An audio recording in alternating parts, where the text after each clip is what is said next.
Welcome to the Shreveport Connection with Tommy. This video is on SmackDown spoilers for this week because there hasn't been any dark matches, no main event dark matches, no superstars, no NXT, no nothing but the All-Star Legends blast from the past SmackDown.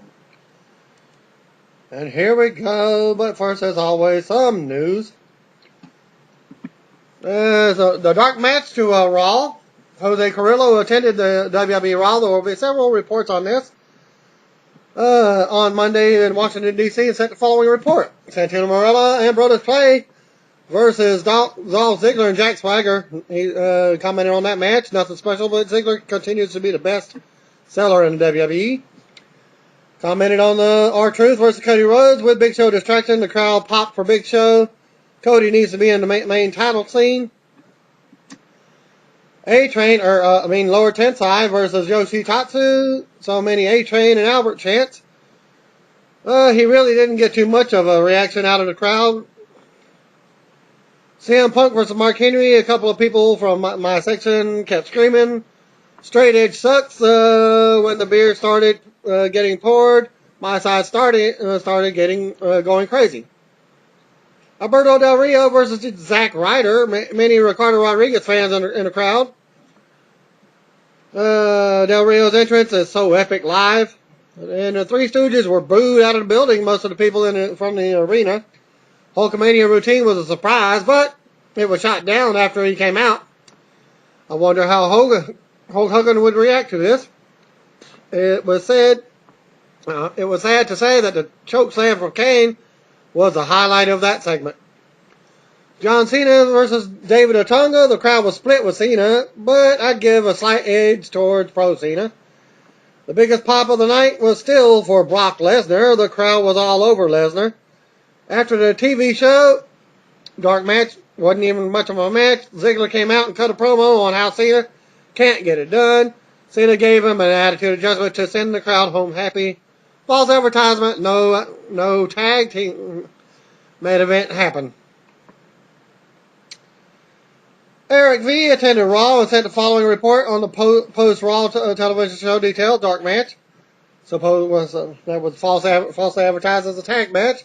John Cena hit the attitude adjustment on Dolph Ziggler to send the crowd home happy. WWE did not deliver the advertised tag team dark match of John Cena and CM Punk versus Kane and Chris Jericho. We've already heard a couple of readers who were disappointed by that. I just heard. Vern Sallier attended Monday's Raw Super Show in Washington, D.C. and sent this following report. Dark match held prior to the show was Damien Sandow beating JTG with a crossface chicken wing.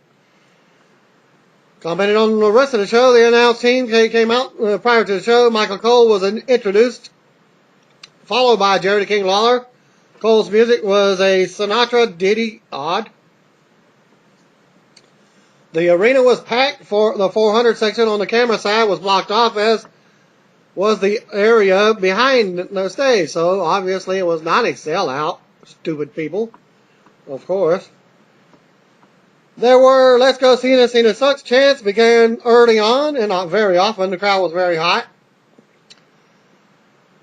Laurinaitis came out with David Otunga and announced the new face of WWE.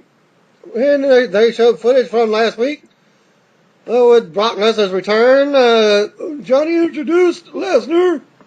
CM Punk's music hits and received a mixture of boos and cheers. Make that way more boos, except for the 9-year-old kid next to me. Cena and Lesnar attacked each other. Every agent, referee, and wrestler emptied the dressing room to break them up. Huge fan tension. Lesnar was finally escorted out. Note, Daniel Bryan had a firm grip on Lesnar. Cena was left in the ring and tossed his shirt to a fan at ringside, since they were off camera and on the commercial. Brodus Clay's disco ball has dropped. The Funkasaurus music hit, and out he came with Santino dancing behind him. During the match, the referee seemed to have something to say to Brodus and Dolph up on the apron and didn't seem to be match related. An okay match. The crowd stayed in it. Santino was rushed out by the referee after the match. So obviously they were trying to speed up the program. There were several replays on the Titantron that showed that Cena was legitimately punched in the mouth by Brock. Well, okay. There's the view that I had seen on TV. The fist may have looked like it hit the jaw, but it was going right across, like a follow-through. Okay, back to the guy's report from the live person. No, he's a dead person. Santino received more laughs than the Three Stooges during their segments. Cody versus R-Truth was very bland. R-Truth and Big Show received decent pops when they came out. Cody did not have much live heat. I could hear myself think during the Yoshi versus Lord Tensai match. The crowd was officially dead for this one. There were a lot of Jericho chants during the next segment. Surprisingly, Punk was not as over in DC as I would have thought. The fans had a good time chanting Natty Boh because that is a choice of Jericho's beer, which was Baltimore's brewed National Bohemian. Well, the box actually kind of looked like Milwaukee's Best. That's what I thought it was. And he commented on Mark Henry match. Zack Ryder received a nice little pop, as did Alberto Del Rio when he came out in his sweet ride, Rolls Royce.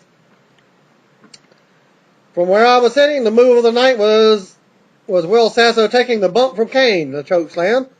I was surprised by how well he made it look. A few fans actually thought the real Hulk Hogan was coming out. April Fools! The Cena versus David Otunga match had no life. Otunga is just too bland. Cena was booed often, so the dynamic live was just odd. Because of this, Brock's surprise appearance to the end of the show was again a little weak live. The show started off very strong and fizzled as the night went on. Due to the Three Stooges and the weak matches, parents didn't seem to like the beer segment.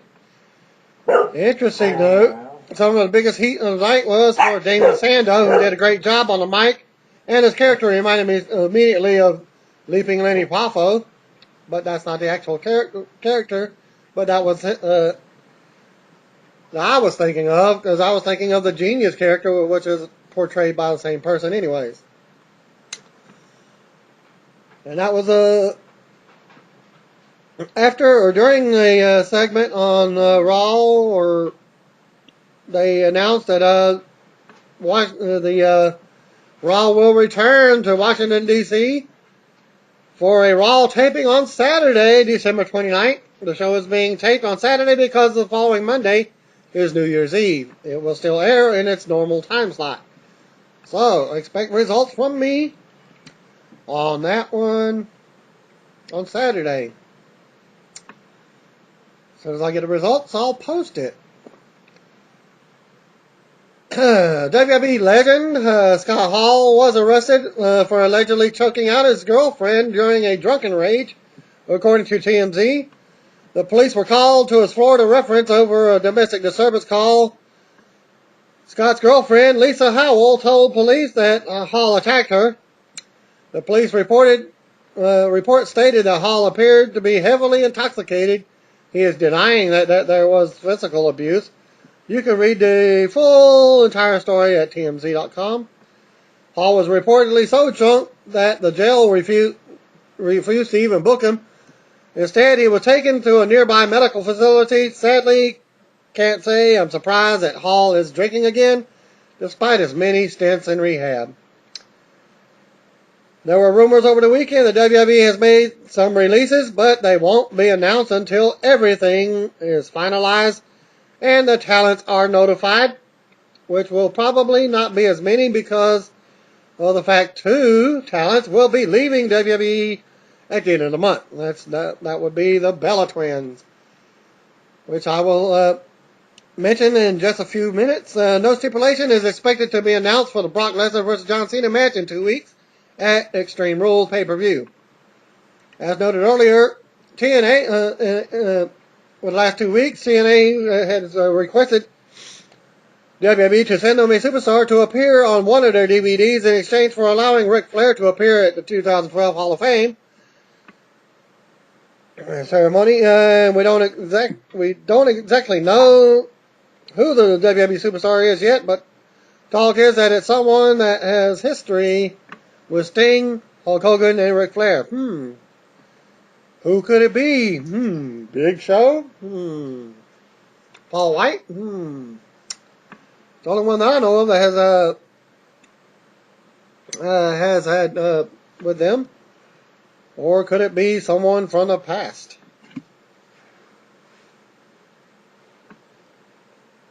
If you think you know who it is, post some comments and let me know. I'll give my thoughts on that as well. Sources within WWE and outside of WWE have confirmed that as of now, the Bella Twins are scheduled to leave the company, and they are scheduled for something later on in May. Speculation that they just want to move on to other things. The Twins wrote the following last night during Raw.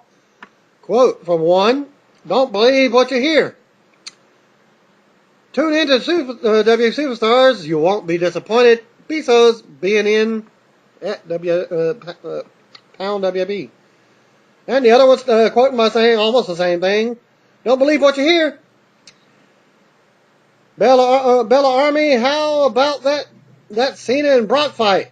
Whoa, Pound Raw." They're also campaigning for Nikki Bella as the next WWE Divas Champion after she picked up a non-title win over Beth Phoenix on Friday SmackDown. So it would be stupid to put them in a program if she's actually leaving the company, unless she's going to leave with the title. And here's the event that they're going to be taking place. Bellas are being advertised for an autograph signing on May 19th at Frank & Sons in California and are billed as Brianna and Nicole, formerly the Bella Twins in WWE. They are also booked for a convention in New Jersey, but not advertised by the promoter yet, as WWE doesn't allow its talents at their conventions. So, look for May 1st, advertisement. Well, since I don't have any results for the dark match or the Superstars or the NXT, since none of them are posted, probably nobody thought it was worth even posting.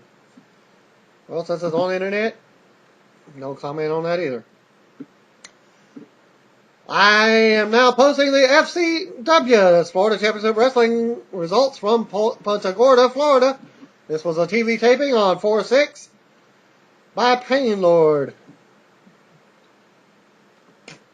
Thanks to Jordan O for emailing the report in. Bo Rotunda defeated Gyro in 6 minutes 57 seconds. Next match, Alexander Rusev defeated Nick Rogers in 4 minutes 42 seconds. Next match was Kenneth Cameron and Conor O'Brien, the rat guy from NXT, defeated CJ Parker and Garrett Dillon in 9 minutes 26 seconds. Next match was Mike Dalton defeating Antonio Cesaro, who had a dark match on SmackDown within the last couple of weeks, in 11 minutes and 43 seconds by a reverse decision. So apparently Mike Dalton, Antonio won the match and got turned around. Rick Victor and James Bronson defeated Adam Mercer and Aiden English in 12 minutes 6 seconds. And the next match is an elimination match. Sophia Cortez beat Summer Rae and Paige. 3 minutes 31 seconds. No results on who was actually in the elimination match. And this one is probably another elimination match, the male version. Jason Jordan and Richie Steamboat. Okay, no, it's a tag team match. Okay, Jason Jordan and Richie Steamboat, that's Ricky the Dragon Steamboat's son, defeated Big E Langston and Byron Saxton, Cassius Ono and Eli Cottonwood, and Dean Ambrose and Leo Kruger. 15 minutes, 40 seconds. So it was a fatal 4-way tag match? Unknown, because the report didn't say so. And your main event, heavyweight title, no disqualification. Seth Rollins defeated Damian Sandow in 14 minutes and 8 seconds. And, okay, I got a possible spoiler because there was an advertised event somewhere. It's in, and there's a possible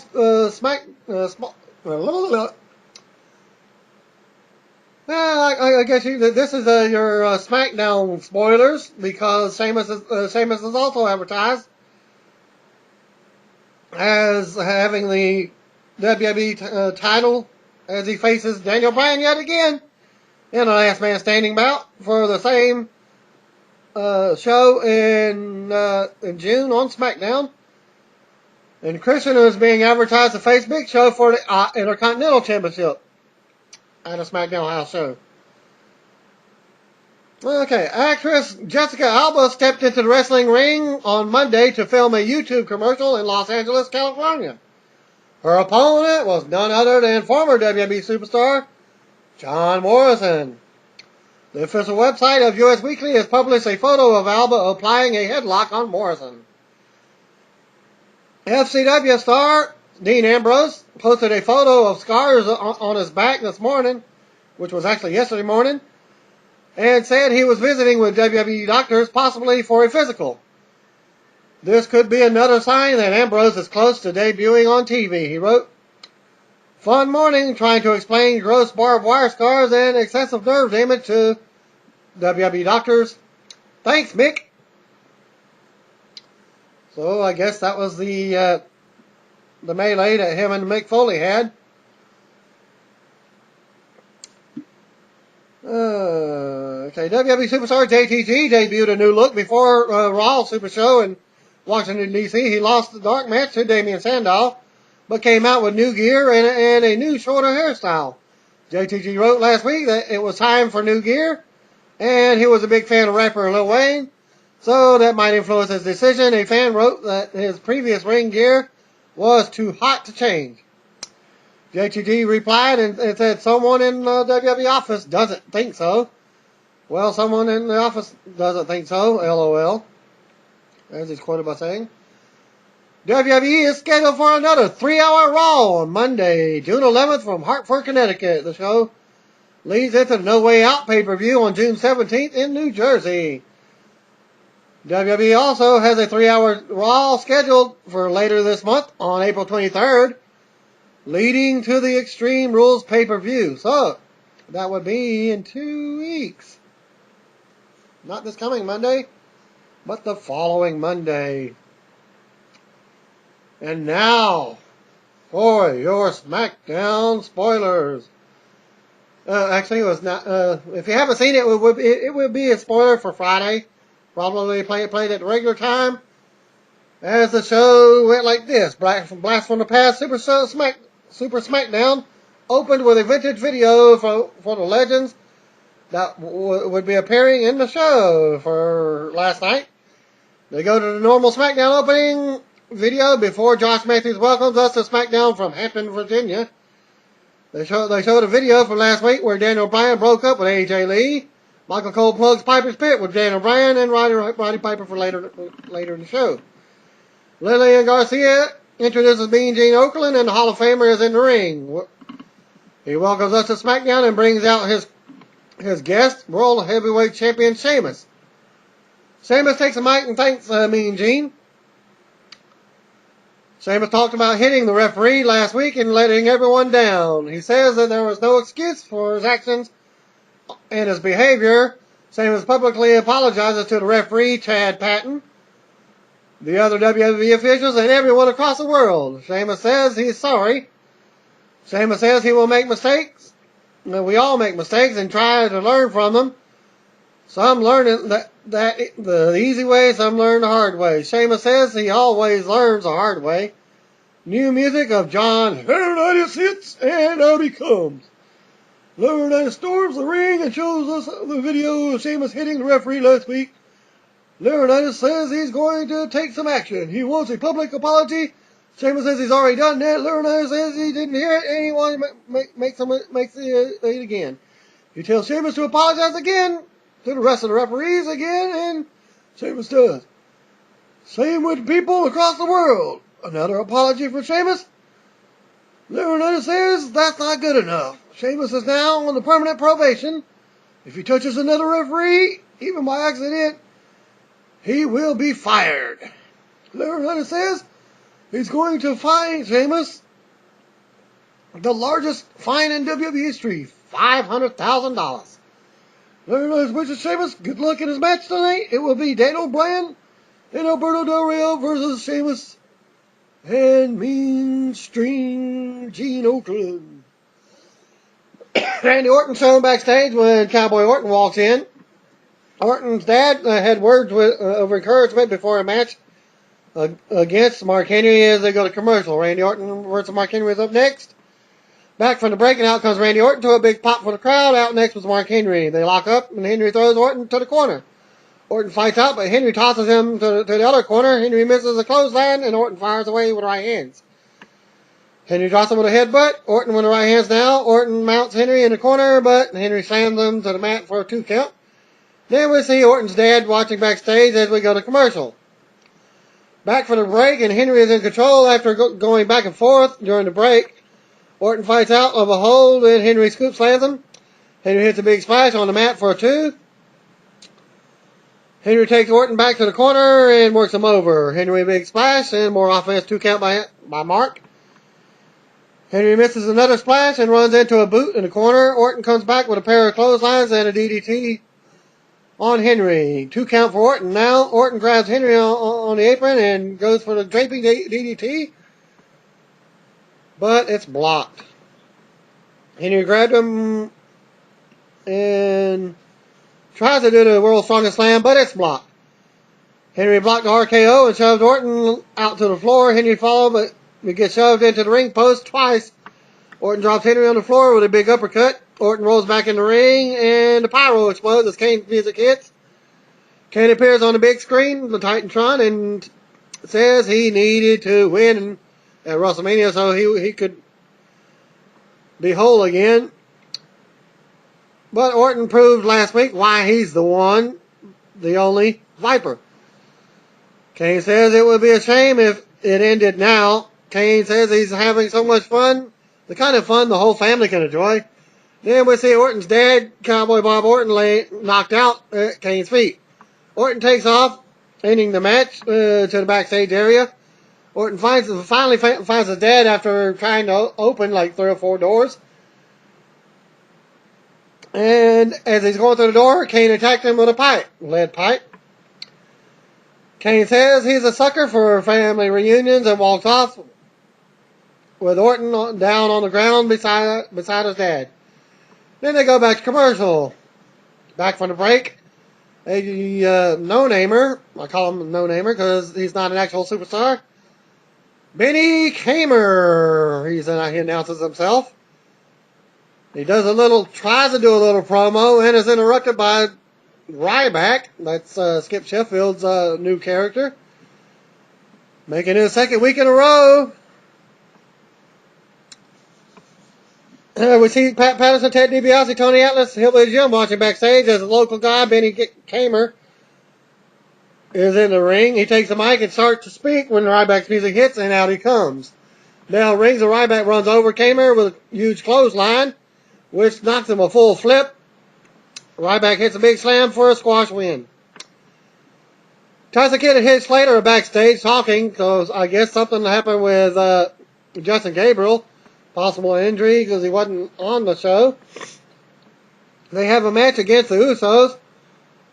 Slater says he has found them a Hall of Fame manager for tonight. In comes Jimmy, the mouth of the South Hart.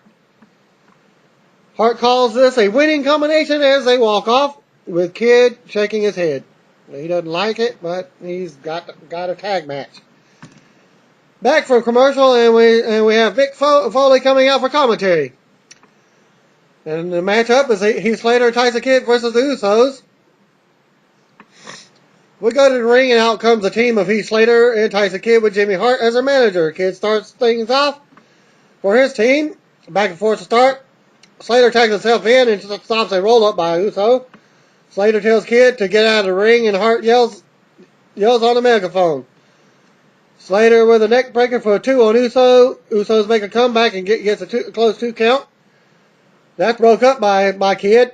Hart continues yelling at ringside at mainly Mick Foley until Foley has had enough. Foley gets up and chases, puts Sacco on while the Usos get the win in the ring as he's chasing the mouth of the South off.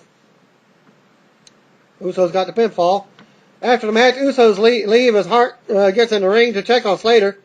Foley puts Sacco on Jimmy Hart briefly and puts it on with a mandible claw. Foley takes a megaphone and says something about it, a mistake. You don't yell at Foley, I guess that was a mistake. Hype for tonight's tag main event. Up next was Piper's Pit with Daniel Bryan. Back to commercial.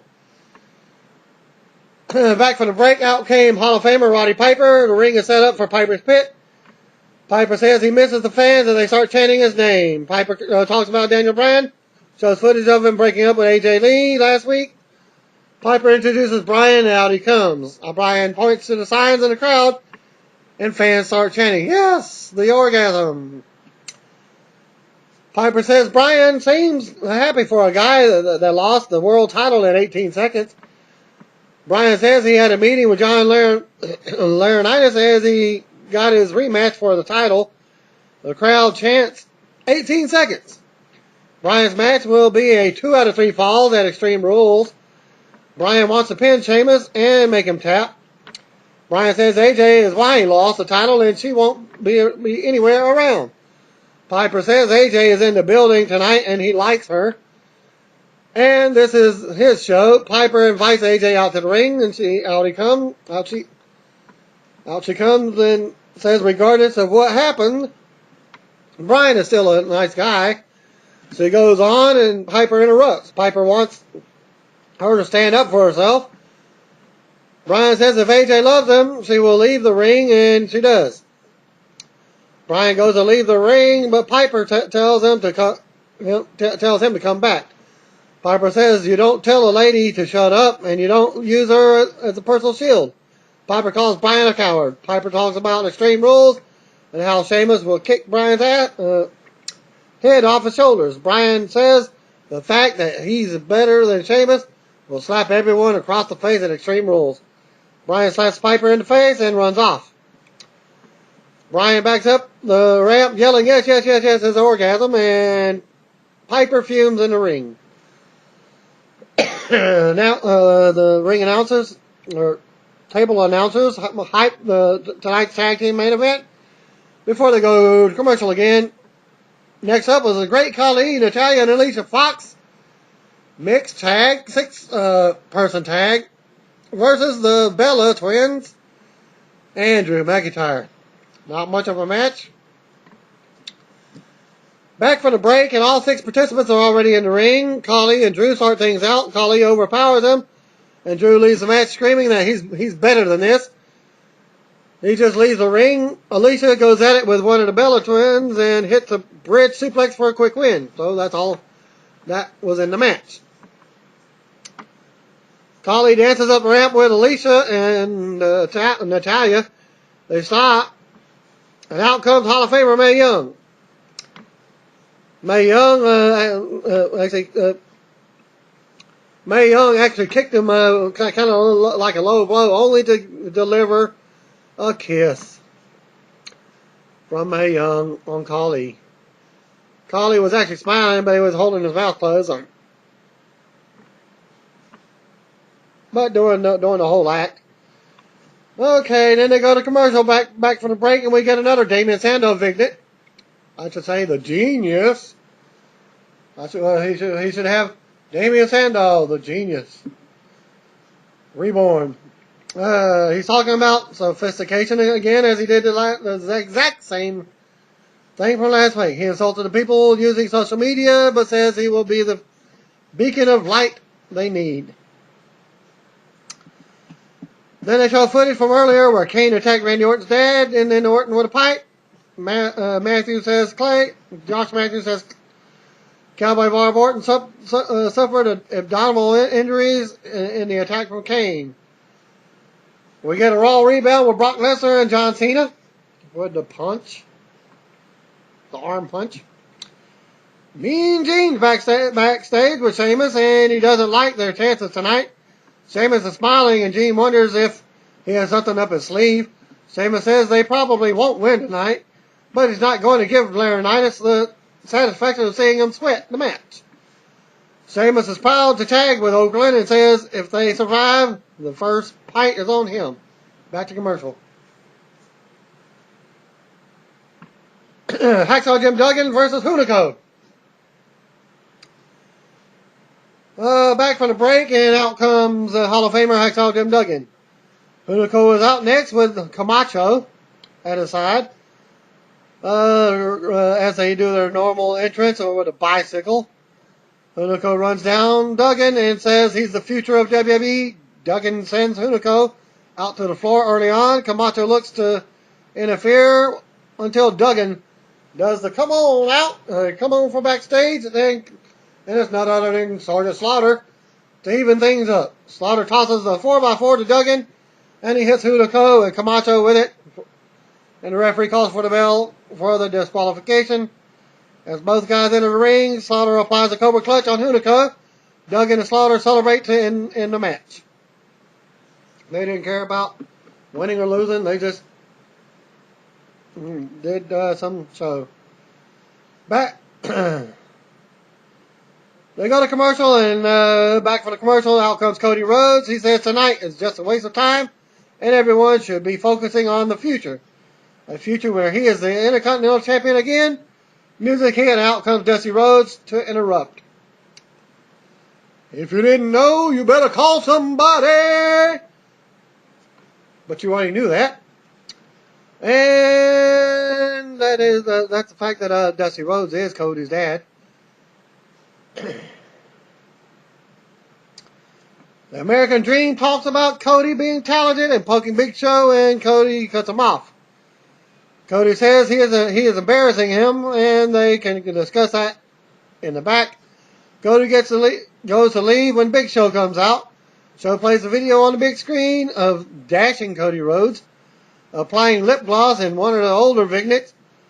Show says now that's embarrassing and leaves. Crowd chants for Dusty. Cody hesitates before leaving. Dusty's music hits again, and he starts dancing in the ring. Another embarrassment to Cody. Walks out of the ring and turns around, looks at his dad just dancing in the ring. I myself was thinking that it was going to be Gold Dust coming out. Well, blast from the past. Okay, Sheamus and Mean Gene are backstage again, walking to the ring as they go to commercial. Daniel Bryan and Alberto Del Rio versus Sheamus and Mean Gene is up next. Back from the break, and Daniel Bryan is waiting in the ring. Ricardo Rodriguez begins the introduction. Next, as Alberto Del Rio comes in and driving in a Rolls Royce. Howard Finkel appears at the stage next and introduces Mean Gene. Oakland heads to the ring wearing a Sheamus sweatshirt. Out next comes the World Heavyweight Champion Sheamus, also introduced by Fink. Sheamus starts things out with Del Rio. Sheamus takes him down, goes after Bryan. Sheamus turns around into a kick from Del Rio, and he goes down. Bryan tags in, and they double team the world champ. Bryan with kicks before taking Sheamus to the corner for more kicks. Another tag to Del Rio and more double teaming. Sheamus comes back and sends Del Rio to the floor. Bryan blocks a brogue kick and knocks Sheamus out to the floor. Sheamus gets laid out on the floor with a huge kick. Okerlund comes in the ring. and is bullied by Del Rio, Bryan, and Ricardo Rodriguez. They back Gene into the corner when Roddy Piper's music hits. Piper comes out with the entire Legends from the Legends house. That's none other than the $1 Million Man, Ted DiBiase, Tony Atlas, Hacksaw Jim Duggan, Pat Patterson, Jimmy Master South Hart, Dusty Rhodes, Hillbilly Jim, and Sergeant Slaughter.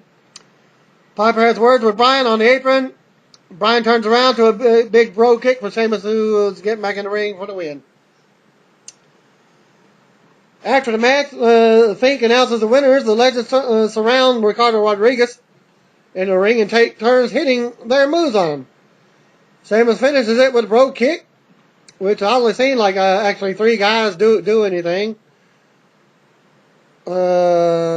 Myself, let's see, it was the $1 Million Dream, or the Cobra Clutch from Sergeant Slaughter, and also there was another move, I can't remember who it was.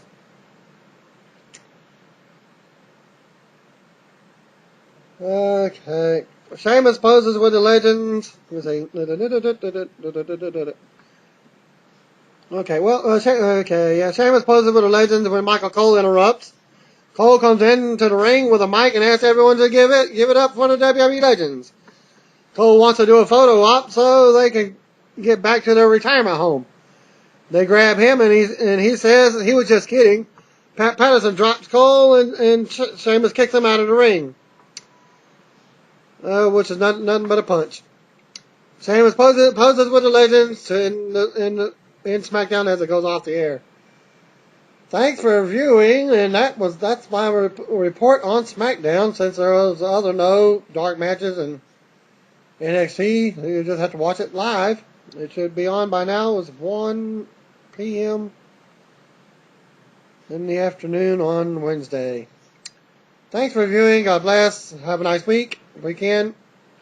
You'll be seeing my video on lockdown on late Sunday night, Monday morning.